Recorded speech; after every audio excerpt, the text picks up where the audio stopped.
For the last few years, the entire technological landscape has been defined by basically a single glowing rectangle. The text box. Right, the text box, you type a prompt, hit enter, and then you just wait for the machine to talk back. But that linear one-to-one relationship is kind of dying out. It really is. The era of the simple conversational partner is giving way to, well, an ecosystem of specialized background workers. So today we are taking a deep dive into the invisible operating systems and autonomous agents that are stepping in to replace it. From OpenAI's new autonomous Mac operator to Anthropic's bizarrely secretive new model, and even a beanie that literally reads your mind.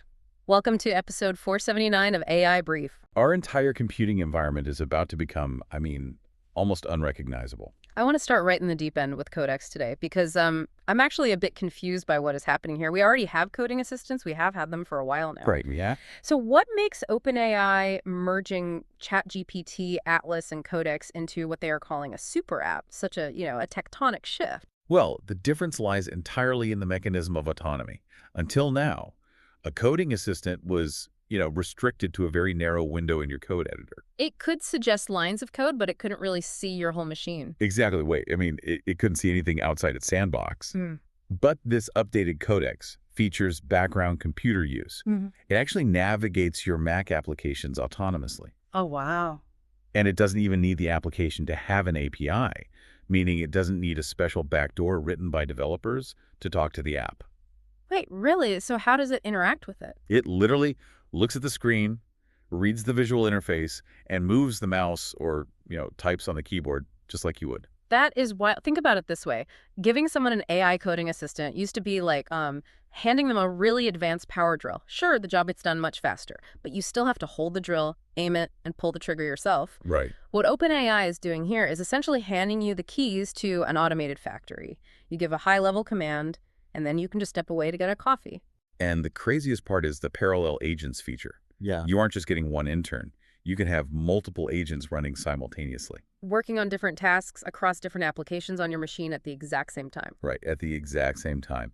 And adding to that factory analogy, those agents now have organizational persistence through a feature called memory, which is currently in preview. Oh, because in the past, every time you opened an AI tool, it basically suffered from amnesia. It did. You had to re-explain your coding style, your file structures, the whole context of your project. But memory allows Codex to retain those granular preferences. So you could set up a complex, long-running automation, close your laptop, and then when you come back days later, Codex picks up the task exactly where it left off. Exactly where it left off. And it also pulls the entire development workflow into a single pane of glass. They built an Atlas-powered browser directly into the app. Meaning developers can browse the web, highlight a piece of documentation or, say, a website layout, and instantly direct the agent to replicate it. Right. They even integrated their new GPT Image 1.5 model natively. You can ask for a user interface mockup, and it generates a visual right there in the chat. Which the coding agent can then instantly translate into front-end code. It is clearly hitting a nerve in the market. Codex just crossed 3 million weekly users. That is a staggering 70% month-over-month growth. The strategic posture here is incredibly aggressive.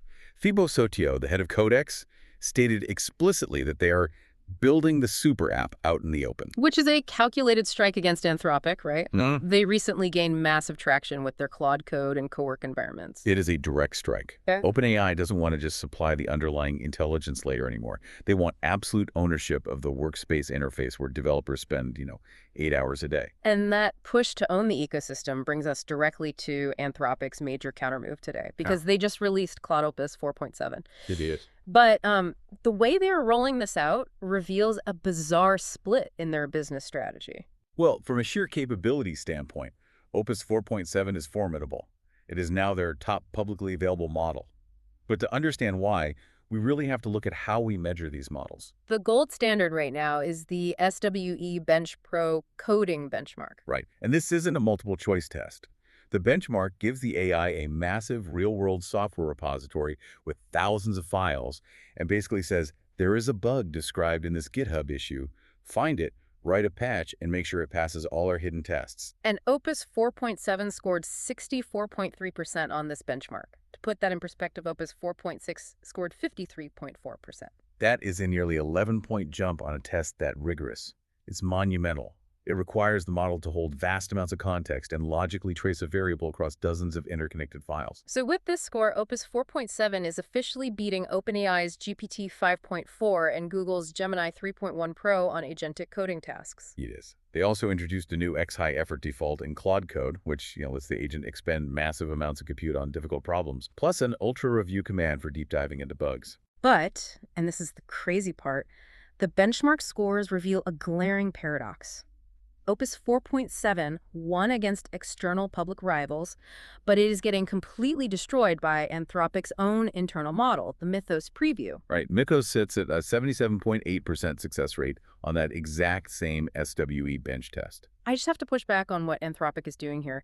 If Mythos is scoring nearly 14 points higher on the hardest software engineering test in the world, why in the world are they hiding it from the public? It's a great question. I mean, are everyday developers and independent creators just getting the elite version of the future, while a handful of massive corporate partners get the actual computing power? The market tiering is undeniable at this point. Anthropic is operating two entirely distinct tracks now. Yeah. You have the Opus line, which maintains a fast, roughly 2-month public release cadence. Right, and the API pricing for 4.7 remains identical to 4.6, though the token processing speed is much faster. And then you have the Mythos line, a completely gated frontier reserved exclusively for high-tier enterprise partners. It creates a really strange dynamic for you as a user.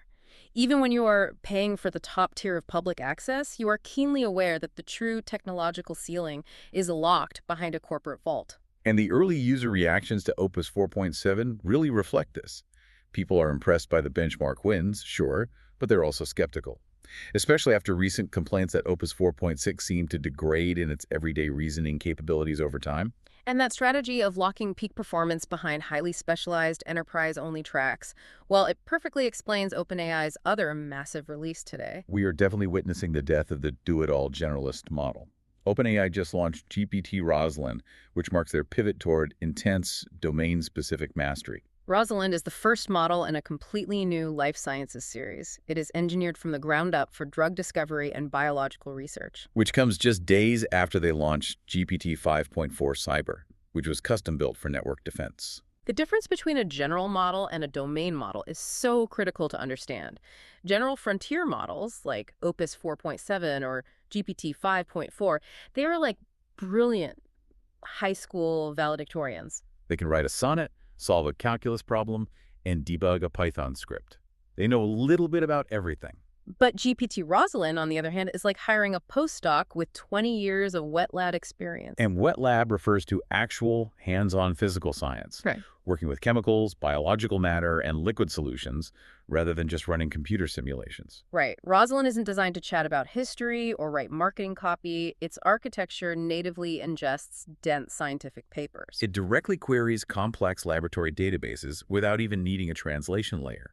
It designs biological experiments and independently generates novel biological hypotheses based on raw data. And the validation tests are just incredible.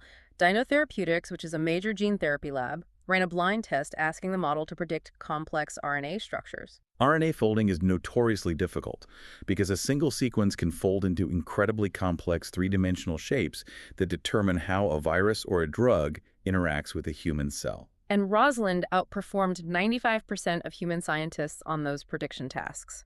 Now, it is currently in a test phase with enterprise giants like Amgen, Moderna, and the Allen Institute. Releasing 2 domain-specific models in 3 days signals a major structural shift in how we approach enterprise intelligence. A flagship model is perfectly fine for everyday reasoning or drafting an email, but penetrating the top tiers of human industry requires an architecture that fundamentally mirrors the logic of that specific field. Okay, we are going to intentionally shift our rhythm a bit now. The landscape is moving so fast that we really need to take a measured step back from these major model wars. We need to examine the broader, almost sci-fi innovations happening across the industry today. These next updates, well, they require a moment to fully process what is actually becoming reality. Let's look at Sabi. They just emerged from stealth mode with a technology that sounds like it belongs in a science fiction novel, an AI-powered beanie. A beanie, like the hat. Yes, a beanie. Casca. It contains 70,000 highly sensitive biosensors that rest against your scalp. And the mechanism here is fascinating. These sensors pick up the microscopic electrical activity of your brain and transmit those raw signals directly into a massive brain foundation model. Wait, how does a foundation model translate an electrical spike in your brain into a digital command? It works remarkably similar to how a language model predicts the next word in a sentence. The foundation model has been trained on vast amounts of neural data. When you think about clicking a mouse or typing a word, your brain fires in a specific pattern. So the model recognizes that pattern, predicts your intended action, and translates it instantly into a machine command. Conceptually, the wearer can control external devices entirely through thought, and they are planning to ship this hardware to consumers by the end of the year. That is mind-blowing. Now, moving from the human brain back to our local machines, Perplexity launched a new personal computer agent specifically designed for the Mac ecosystem. And this isn't just a search bar. Powered by their desktop app, this agent securely hooks into your computer's local folders and operates continuously 24/7. It changes the entire concept of file management. Think about standard search functions. You type a keyword and the computer looks for a file name. But the Perplexity agent actually reads the contents of your PDFs, your spreadsheets, and your text files. It understands the context. It also integrates natively with core applications like iMessage and Apple Mail. You could ask it to draft an email based on the financial report you downloaded last Tuesday, and it handles the entire synthesis locally. It's currently rolling out to Mac subscribers. For software developers, the environment is also becoming vastly more autonomous. Windsurf released version 2.0 of their development environment. They introduced an agent command center, which functions as a unified dashboard for managing fleets of parallel agents. Crucially, they have officially integrated Jevon, the autonomous cloud software engineer, directly into the IDE. What an agentic IDE does is observe your entire code base. If you ask it to change how user passwords are encrypted, it doesn't just give you a snippet of code. It navigates to the database file, updates the encryption logic, goes to the front-end login screen, updates the input fields, and then runs the testing suite to make sure it didn't break anything else. You act as the manager overseeing the fleet. In the realm of virtual generation, Tencent's Hunyuan team open-sourced HY World 2.0. This is an advanced world model that generates fully editable three-dimensional scenes. And the breakthrough here is physics-aware movement. When an AI generates a video, it is usually just predicting pixels frame by frame. It doesn't actually know what gravity or friction is. But a physics-aware world model bakes those fundamental laws into the generation. If it generates a car driving on a dirt road, it understands how the tires should interact with the terrain, How the suspension should bounce, and how the dust should kick up, because it outputs directly into standard 3D pipelines. Video game designers and visual effects artists can instantly edit those scenes. On the geopolitical and enterprise front, a striking factual development has emerged. The U.S. government is reportedly preparing to provide certain federal agencies with access to Anthropic's highly guarded Mythos AI. This integration is occurring at the exact same time that the company is facing a federal blacklist and an ongoing legal battle. It is a stark example of how highly valued these frontier capabilities are at the national level. Rounding out the broader innovations, Alibaba's ATH team launched a beta for a new world model called Happy Oyster. This system creates interactive 3D environments on the fly, entirely from multimodal inputs. And multimodal simply means you aren't restricted to typing text. You can upload an image, speak into your microphone, or provide a rough sketch. And the model instantly synthesizes those different data types to generate a fully navigable 3D space. Let's bring all of this massive enterprise-level architecture down to your actual desktop. How do you apply these shifts today? We have grouped the top trending tools based on the actual problems they solve for your workflow. Let's talk about the frustration of generating visual content when you have zero coding or design skills. Usually, you type a prompt, roll the dice, and get whatever the model decides to give you. If you want to break out of that, Apy is a platform designed to let you build interactive games and digital art by abstracting the development process entirely. You describe the mechanics, and it builds the logic. Now, if your issue is a lack of granular control over AI imagery, Zen Creator tackles that exact mechanism. Instead of a single prompt and pray approach, it generates high-fidelity images and videos while giving you layered, fine-tuned control over the lighting, the composition, and the final visual output. And if your work heavily involves photography, Airbrush Studio is a dedicated desktop application engineered specifically to render high-quality professional portraits at incredible speeds.